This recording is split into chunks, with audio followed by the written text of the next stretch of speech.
Hello, welcome. Again, we are covering the subject compressible fluid flow for civil services mains, IFS, and GATE aerospace exam. So we are covering the topic oblique shock relations, and in this we drive first the continuity equation.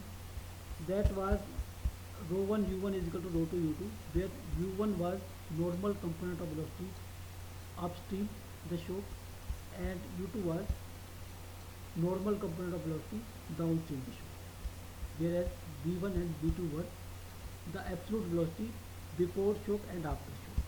Okay. Then we considered the momentum equation, and the momentum equation had two component of two components. From the tangential component, we drive that the tangential velocity remains same, that is w1 is equal to w2. From the normal component of momentum equation, we drive p1 plus rho 1 u1 square is equal to p2 plus rho 2 u2 square, and then we derived energy equation, that was h1 plus u1 square by 2 is equal to h2 plus u2 square by 2. So in all the three basic equation, that is energy equation, momentum equation, and your continuity equation, normal component of velocity were considered, u1 and u2.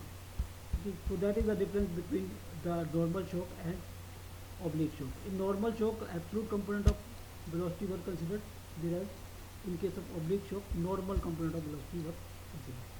Okay. Similarly, the relationship between different thermodynamic variables were also in terms of normal component of Mach number. Okay. In case of normal shock, these relationships work in terms of m1, but in case of oblique shock, these components are in terms of mn1, normal component of upstream Mach number, and that m1 1 was equal to m1 sin beta, where beta is your oblique shock wave angle and m1 is your upstream Mach number. Okay.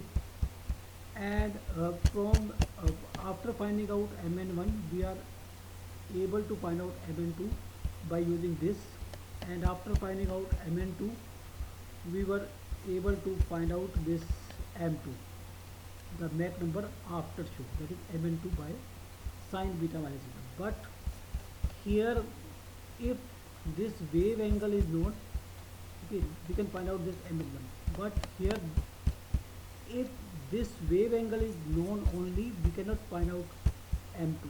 We need theta also.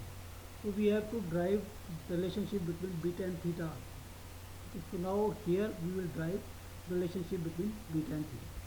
Okay. So from this diagram we can see that this is your u1, this is your w1, and this is your beta. So it means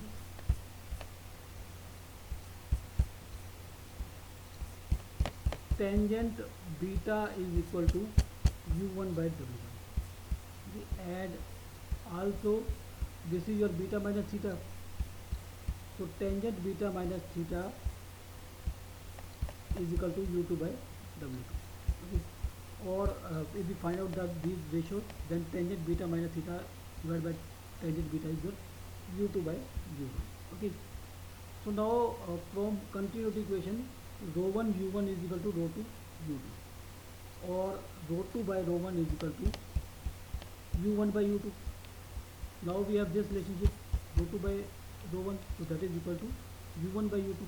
So now we can put these values here. You can put these values here and find out relationship between beta and theta. So that is the relationship between beta and theta. So here this is u2 by u1. Okay. And mn here is mn1 is here m1 sin beta, or combining equation 14 is previous one, 1 is rho 1 u1 is equal to rho 2 u2, and 6 is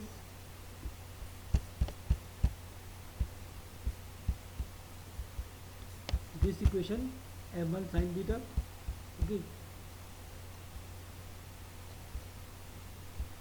and 7 is